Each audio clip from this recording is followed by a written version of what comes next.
I created all the different zones based on the samples that I recorded earlier.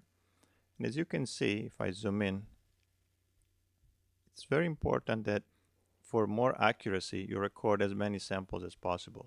In this case, I recorded either a whole step or a half step. The only exception is the G here.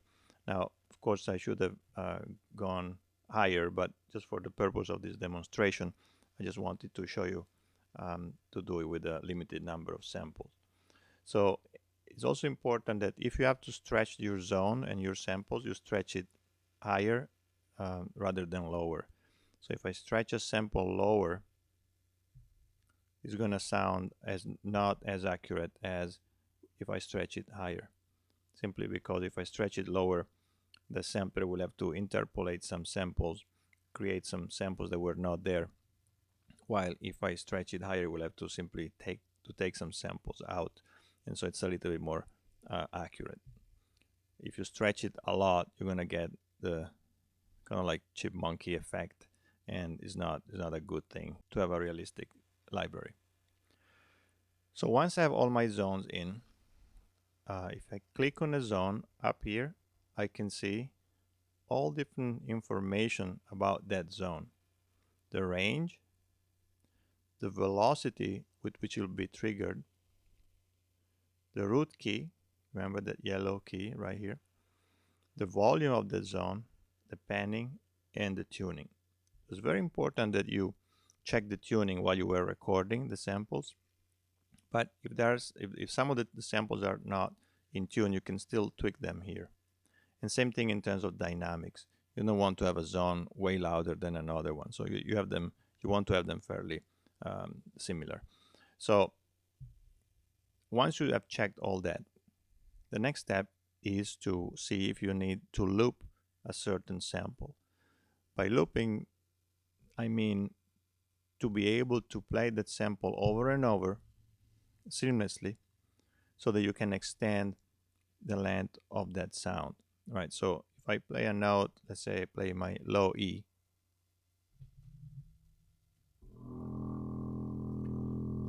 there's gonna be a moment where it's gonna stop because the natural sample just ended. And if I want for some reason to have that sample to keep going, well, I won't be able to do it unless I loop it. So let's learn how to loop a sample. So first thing, I'm gonna select my zone here, and then I'm gonna open the wave editor up here. That will show my sample, and here is where I can work on the looping. I'm gonna close my mapping editor. And when you start working on looping, you have different tools that can help you to find the perfect loop. If you have done sampling 15 or 20 years ago, it was not that simple. You have to actually find the loop by selecting different areas by sample numbers, and it was a real nightmare. Now it's fairly easy. You can see that you have a start and ending of the sample itself. So for example, if there was something at the beginning of the sample that I didn't want to include in my patch, I could just move the start, and then the sample would just start from that position every time I trigger it. Same thing for the ending. But in this case, I already worked on trimming the samples earlier, so they are ready to go. To find the perfect loop, you're gonna tap into one of those 8 areas to activate a loop, and then you're gonna move that loop zone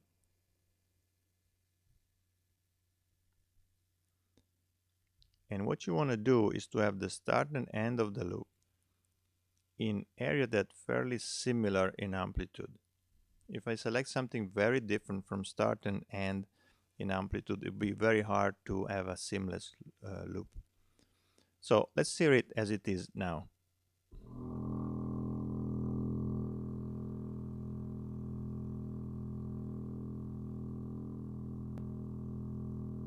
Right, we can hear a click, and that click is because the two waveforms at the moment, beginning and end of the loop, do not meet at the zero cross line.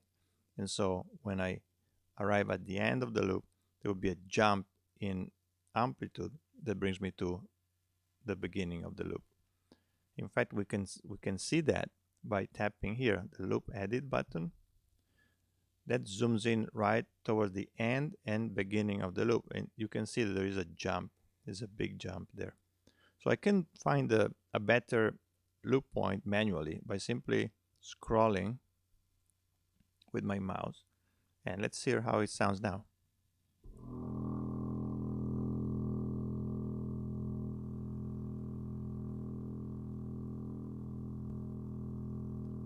So as you can hear, it's better, but there's still a little bit of a jump. At this point, I can crossfade the loop area to smooth out a little bit that transition. Let's hear it.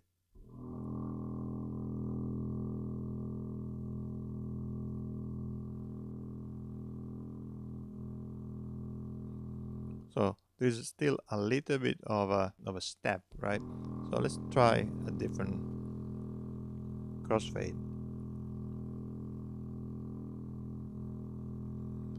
As you can see, that we're still here something that is not quite perfect. So if that happens, there's another tool that you can use, and it's this one.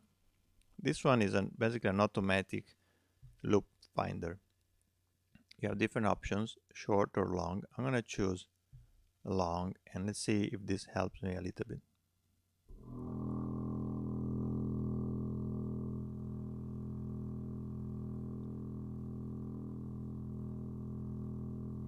So as you can see, now it's way smoother. And this is a great loop. So you can do it manually.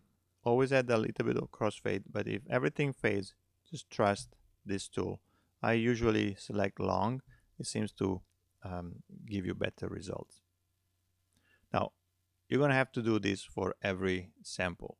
So this can be a little bit time consuming. So I'm going to jump ahead and keep with the tutorial, but you will have to do it for each sample. Okay, now I applied the loop to all my zones. You can see they're all looped. A quick shortcut that is very handy.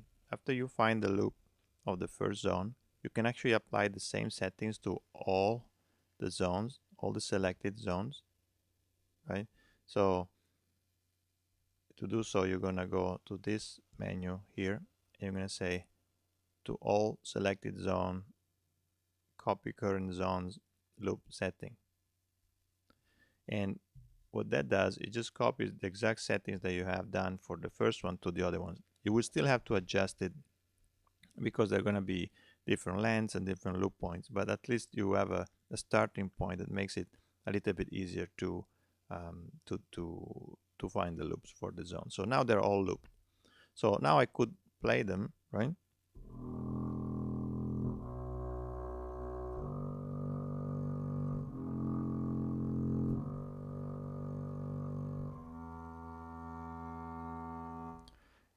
So we're at a good point. We can kind of start using our patch. So it is time now to save it. That's a very important step. So to save the patch, you simply go to our floppy disk icon up here. You're going to select Save, Edited Instrument. When I save a patch, I can save it in 3 different ways: monolith, patch and samples, and patch only. A monolith saves both the patch, meaning the programming I did, all the parameters, and the samples in one single package, in one single file. This is good if you want to import this patch maybe in a different studio, or you're not sure if you already saved the samples and just you want to be 100% sure that you're saving everything. It's not recommended if you have different variations of the same patch, because you don't want to keep saving the samples over and over. Patch and samples allow me to save the exact same content as a monolith, but in 2 different separate files. There's a patch file and a folder that contains all the samples. Remember that it's crucial for a library to have both the patch and the samples linked together. If you misplace the samples, you won't be able to load your patch, or better, you will load a patch that makes no sounds. And then there is patch only. So if you are making variations of the same patch, you can save the patch only without resaving the samples. That would take a lot of space on the hard disk. So only use patch only if you already have saved the samples earlier.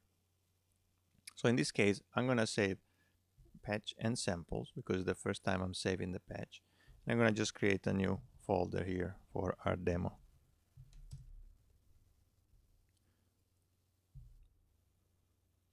And now the patch is saved.